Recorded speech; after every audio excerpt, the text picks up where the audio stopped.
Eh bien, tel que promis, je vais prendre le grand livre, comme chantait Julie Harel il y a un instant, et le grand livre, c'est la parole de Dieu, la Bible. Et si je devais donner un titre au message de cet instant, ce serait celui-ci. Mettez en pratique la parole de Dieu. J'ai rencontré souvent des gens qui m'ont dit, la parole de Dieu, c'est écrit en parabole et puis on n'y comprend rien, c'est compliqué. Eh bien, détrompez-vous. La parole de Dieu, un enfant même peut comprendre la Bible. Et on peut venir au Seigneur Jésus-Christ comme un tout petit enfant qui croit et sans questionner, parce que c'est Dieu qui parle. Vous savez, les temps n'ont pas tellement changé.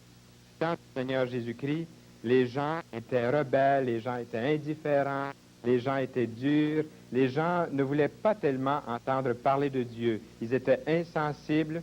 Ce que Jésus reprochait aux gens de son temps, le Seigneur Jésus-Christ, s'il revenait aujourd'hui dans ce monde, pourrait encore reprocher les mêmes choses. Il trouverait les gens aujourd'hui irreligieux, il trouverait les gens qui veulent suivre leur propre chemin indépendant, il trouverait peut-être aussi les gens obstinés ou les gens insensibles à la voix de Dieu. Il trouverait peut-être des gens aussi qui trouvent que la parole de Dieu est un livre dépassé, c'est quelque chose qu'on ne peut pas se fier parce que ça fait tellement longtemps qu'on l'a écrit. Pourtant, la Bible, ceux qui la lisent à tous les jours pourront vous le dire, le confirmer. La Bible est plus actuelle que le journal d'aujourd'hui. Je dis souvent que je lis la Bible d'une main et le journal de l'autre. Et je peux comparer les deux. Et très souvent, je vois que le journal vient confirmer des passages des Saintes Écritures, surtout en ce qui concerne les prophéties. Ce qui m'a donné beaucoup d'assurance dans la parole de Dieu, ce sont les prophéties bibliques. Un jour, le Seigneur Jésus-Christ a fait un reproche à ses auditeurs. C'est écrit dans l'Évangile de Luc, le chapitre 6 et le verset 46. Il leur a dit ceci, « Pourquoi m'appelez-vous Seigneur, Seigneur? » Et je rencontre souvent des gens qui appellent Dieu le bon Dieu. S'il revenait aujourd'hui, il pourrait faire le même reproche. « Pourquoi me dites-vous, m'appelez-vous le bon Dieu? » Il leur a dit, « Pourquoi m'appelez-vous Seigneur, Seigneur, et ne faites-vous pas ce que je vous commande? » Ce qui est important pour le Seigneur, c'est de faire ce qu'il demande. Et le Seigneur un jour a dit, « Venez à moi, vous tous qui êtes fatigués et chargés, et je vous donnerai du repos. » Il a dit, « Prenez mon joug sur vous. » Ce que le Seigneur demande n'est pas compliqué, n'est pas un fardeau qu'il veut nous imposer. Avez-vous remarqué que souvent les sectes, les religions, les philosophies, les idéologies de ce monde nous mettent des fardeaux? Telle religion, par exemple, vous dit de faire des exercices, de vous discipliner, de travailler et d'être discipliné pour arriver à plaire à Dieu, pour arriver à vous élever à un niveau supérieur. Le Seigneur a dit de croire ce qu'il demande, simplement. Un jour, le Seigneur était devenu impatient, désespéré de ses auditeurs. Il leur a dit que vous êtes lents à croire. On dirait que c'est écrit pour aujourd'hui, que vous êtes lents à croire tout ce qu'ont annoncé les prophètes. C'est écrit dans l'Évangile de Luc, à nouveau, le chapitre 24 et le verset 25. Le Seigneur voudrait que nous puissions mettre notre confiance dans l'Écriture, dans la parole de Dieu. Nous avons dans la parole de Dieu l'exemple d'un grand gouverneur. C'est le roi Josias dans l'Ancien Testament qui a mis en pratique la parole de Dieu. Laissez-moi tourner dans ce livre de l'Ancien Testament, dans le 2e livre des rois, le chapitre 23, et écoutons bien ce que Dieu dit dans sa parole. Le roi Josias fit assembler auprès de lui tous les anciens de Juda et de Jérusalem. Puis il monta à la maison de l'Éternel avec tous les hommes de Juda et tous les habitants de Jérusalem, les sacrificateurs, les prophètes et tout le peuple, depuis le plus petit jusqu'au plus grand. Attention, il lut devant eux toutes les paroles du livre de l'Alliance qu'on avait trouvé dans la maison de l'Éternel.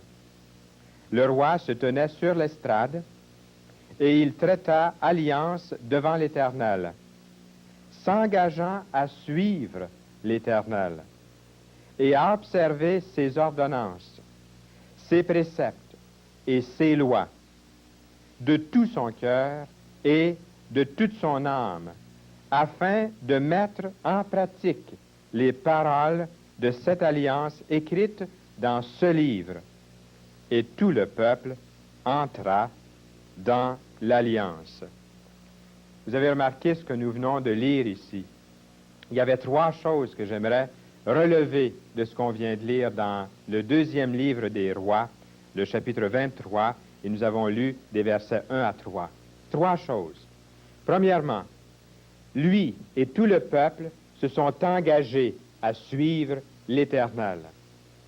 Et dans les chansons que vous entendez à l'émission Toute la Bible en parle, et dans les messages, et dans les témoignages, chaque fois, nous vous demandons de vous engager aussi, de prendre position, de dire oui au Seigneur Jésus-Christ.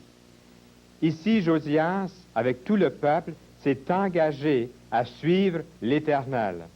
Aujourd'hui, Fernand Saint-Louis et toute l'équipe ici se dévouent à vous dire sincèrement, venez à Jésus. Engagez-vous pour lui. Le Seigneur Jésus-Christ a dit, venez à moi, vous tous qui êtes fatigués et chargés, et je vous donnerai du repos. S'engager pour le Seigneur Jésus-Christ, s'engager pour l'Éternel, ça veut dire lui être fidèle. Et savez-vous que dans la Bible, le mot fidèle est synonyme de foi, de placer sa foi en l'Éternel, de placer sa foi en Jésus, c'est de lui être fidèle. Deuxièmement, nous avons lu dans 2 Rois chapitre 23 que Josias, ce gouverneur important, et tout son peuple s'est engagé à obéir de tout son cœur, de toute son âme, à quelque chose, à la parole de Dieu.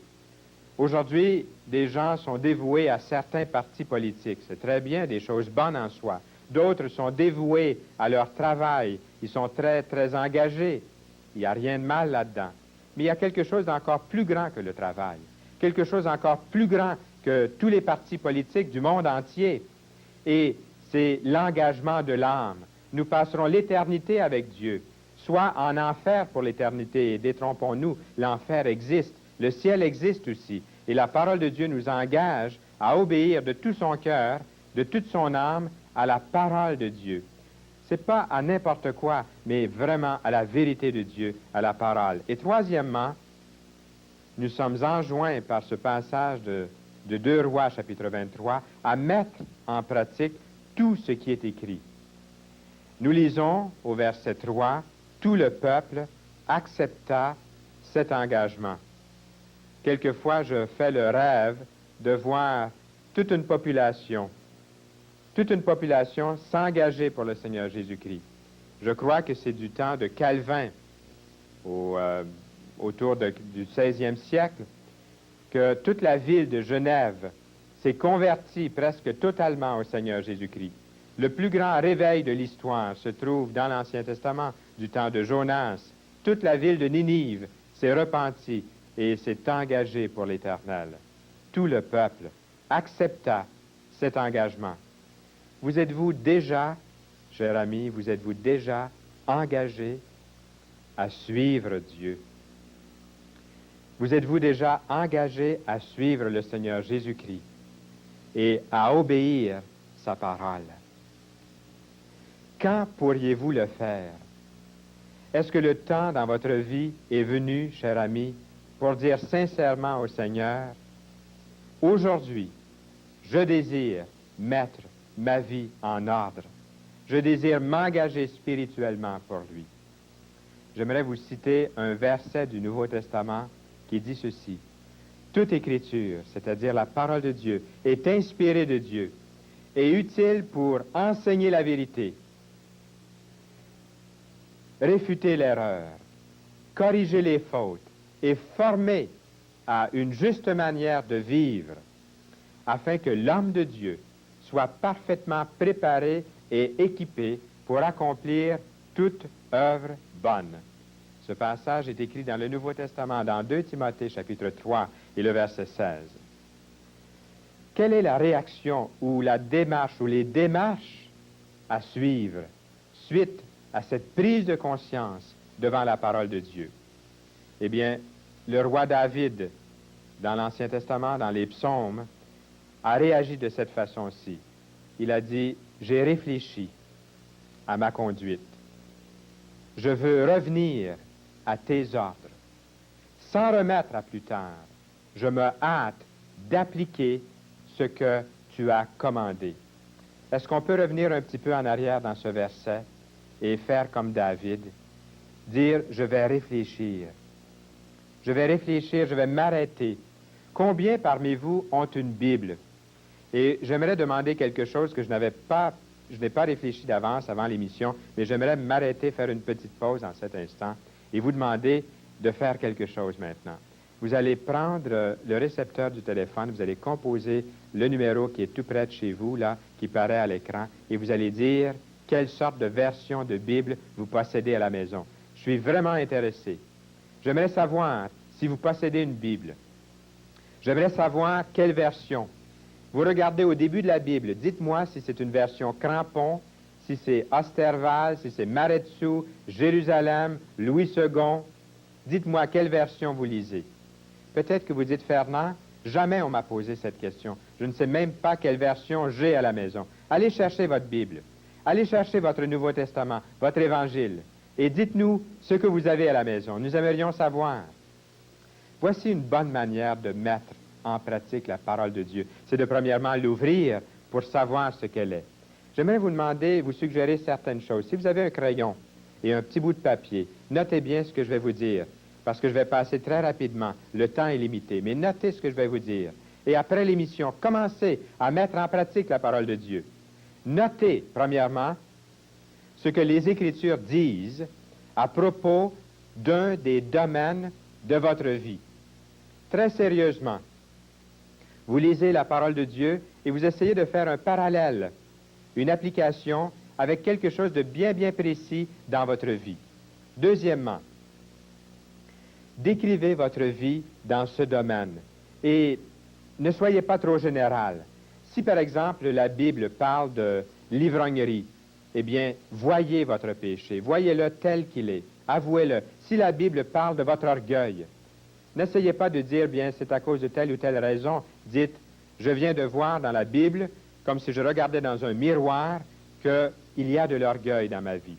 Et troisièmement, dites ce que vous allez faire pour que votre vie soit plus conforme à la parole de Dieu. Et soyez spécifique aussi.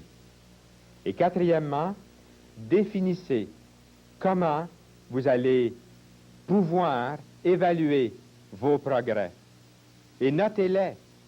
Passez maintenant à l'exécution. Tout de suite, aussitôt que vous aurez l'occasion. Si souvent, les gens ouvrent la Bible, la parole de Dieu, lisent un beau verset, et puis, peut-être ils sont tombés sur une généalogie ou sur des, comme nous disait Julie Harel la semaine dernière, ils ont lu quelque chose dans l'Apocalypse ou dans des livres prophétiques ou dans des livres qui leur ont fait peur, et ils se sont arrêtés. Mais lisez et faites un parallèle avec vos propres besoins et Dieu va vous parler. Dieu ne nous parle pas dans un coup de tonnerre, il nous parle lorsque nous ouvrons la Bible. Moody, l'évangéliste, Dwight L. Moody disait, je m'attendais à ce que quelque chose me tombe sur la tête. Mais un jour, j'ai ouvert la parole de Dieu et la foi vient de ce qu'on entend et ce qu'on entend vient de la parole de Christ. Il y a encore 4 choses que j'aimerais vous dire dans cette démarche lorsque vous passez à exécution. Quel passage biblique de ce message, par exemple, aujourd'hui, vous a fait discerner un besoin dans votre vie? Deuxièmement, à quoi votre vie ressemble-t-elle sur ce point? Désobéissance, mensonge, rébellion, orgueil, etc. Ensuite, à votre avis, quelle démarche Dieu aimerait-il vous voir faire pour remédier à cela, à ce problème? La Bible dit à tous ceux qui l'ont reçu, il a donné le pouvoir de devenir enfants de Dieu. Et comment vous le saurez? Eh bien, le Seigneur va vous donner sa paix, la vraie paix.